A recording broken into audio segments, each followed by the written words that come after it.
আমার স্ত্রী কালো বলে আমার মা আগে থেকেই বলে রেখেছে আমার স্ত্রী যেন ভুলেও সকালবেলা আমার ছোট বোনের রুমে না যায়। আমার ছোট বোন 7 মাসের প্রেগনেন্ট, মেয়ের যেন এই অবস্থায় কোনো অযত্ন না হয় তাই মা ছোট বোনকে নিজের কাছে এনে রেখেছে। সেদিন সকালে ছোট বোনের চিৎকার শুনে ঘুম ভেঙে গেল। তাড়াতাড়ি করে বোনের রুমে গেলাম, ভাবলাম বোনের আবার কোনো সমস্যা হলো নাকি। রুমে গিয়ে দেখি আমার ছোট বোন আমার স্ত্রীকে বলছে, তোমাকে না বলেছি সকাল সকাল আমার রুমে না আসতে, সকালে ঘুম থেকে উঠে তোমার চেহারাটা দেখলেই আমার মেজাজটা খারাপ হয়ে যায়। তখন আমি আমার ছোট বোনকে বললাম, তোর রুমে এসেছে বলে কি হয়েছে, তাছাড়া আমার বউয়ের চেহারার মাঝে কি এমন আছে যে যার জন্য তোর মেজাজ খারাপ হয়ে যায়। ছোট বোন কিছু না বলে চুপ হয়ে আছে। অন্য রুম থেকে তখন আমার মা এসে বলল, সকালে ঘুম থেকে উঠে অলক্ষীর চেহারা দেখলে কার মেজাজ ভালো থাকে। আমার মেয়েটার কয়দিন পর বাচ্চা হবে, মেয়েটার বাচ্চা হবার আগে থেকে যার চেহারা বেশি বেশি দেখবে বাচ্চা তার মতোই হবে। আমি চাই না আমার মেয়ের সন্তান তোর বউয়ের মতো হোক। দুনিয়ার সব মানুষ তো আর তোর মতন বোকা না যে কালো চামড়ার মেয়েকে বিয়ে করবে। আমি আমার মাকে কিছু না বলে বোনের দিকে তাকিয়ে বললাম,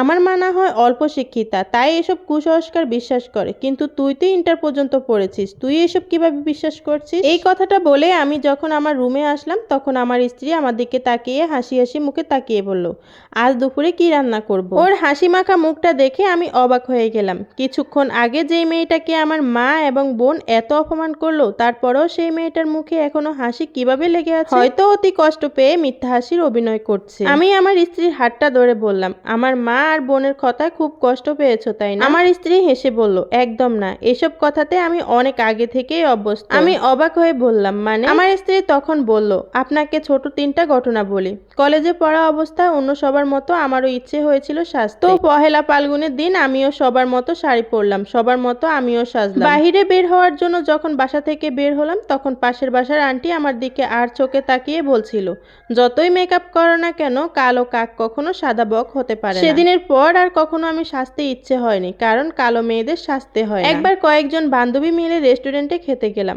বান্ধবীরা যখন সামনে সেলফি তুলছিল তখন আমিও চেয়েছিলাম সেলফি তুলতে। তখন এক বান্ধবী আমায় বলে উঠলো, তুই সেলফির ভেতরে থাকলে পুরো সেলফিটাই নষ্ট হয়ে যাবে। তারপর আর কখনো সেলফি তোলার ইচ্ছে হয়নি, কারণ কালো মেয়েদের সেলফি তুলতে নেই। দেখতে কালো বলে একের পর এক পাত্রপক্ষ যখন বিয়ের জন্য না করে দিচ্ছিল তখন আমার মা নিজেই বলেছিল, এই অলক্ষী মেয়েকে জন্ম দিয়ে আমি ভুল করেছি। এই অলক্ষী মেয়ে মরেও না। নিজের বাবা বলেছিল, এই কপালপুরি আমার চোখের সামনে যেন না আসে। যেখানে আমার নিজের জন্মদাত্রী মা এবং বাবা অলক্ষী বলতে পারে, সেখানে পরের মা অলক্ষী বললে কষ্ট লাগবে কেন। যেখানে আমার জন্মদাতা পিতা আমার মুখ দেখতে চায় না, সেখানে তোমার বোন আমার মুখ দেখতে না চাইলে তো তাতে কিছু কষ্ট পাওয়ার কথা না। কথাগুলো বলতে বলতে আমার স্ত্রী ও চোখের কোণে জমা থাকা জলটা একটু মুছলো, অথচ ওর মুখে তখনও হাসি লেগে আছে। আমি বুঝতে পারছিলাম এই হাসিটার ভেতরে কতটা যন্ত্রণা লুকিয়ে আছে। যাই হোক, 1.5 মাস পরের কথা, আমার বোনের শরীরের অবস্থা খুবই খারাপ হয়ে যায়। ডাক্তারের কাছে নিয়ে গেলে ডাক্তার বলে এখনই সিজার করতে হবে, তা না হলে পেটের বাচ্চা ক্ষতি হবে। ডাক্তার আমার বোনকে অপারেশনের থিয়েটারে নিয়ে যাওয়ার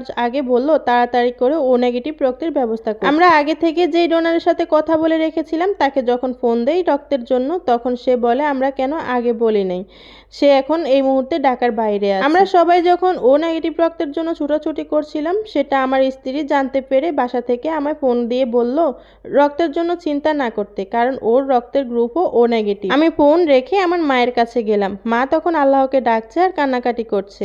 আমি মায়ের পাশে বসতে বসতে বললাম, মা, রক্ত দেওয়ার মানুষ পাওয়া গেছে, কিন্তু সমস্যা হলো লোকটা কালো।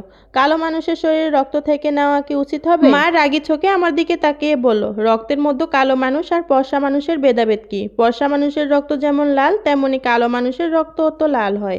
তাছাড়া কালো মানুষের শরীর থেকে রক্ত নিলে যে পেটের বাচ্চা কালো হবে, এমন আজগুবি কথা কোথা থেকে বলছিস তুই? পরের দিন সকালে খেয়াল করি আমার মা আমার বাগ্নিকে কোলে নিয়ে বসে আছে, পাশের বেডে আমার বোনও শুয়ে আছে।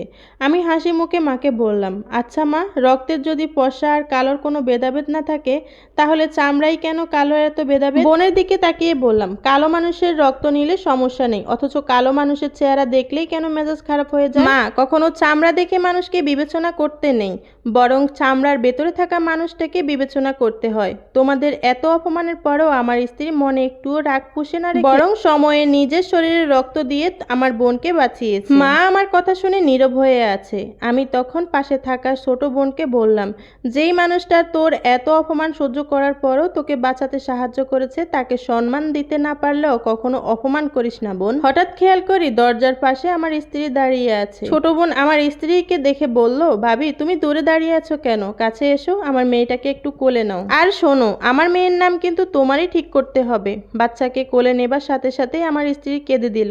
আমার স্ত্রীর কান্না দেখে আমার মা বোনও কেঁদে দিল। সত্যি এই সমাজের মানুষ কালো মানুষদেরকে কেন দেখতে পারি না বুঝি না, অথচ কালো মানুষের মন যে এত ভালো হয় তা বোঝার মতো না।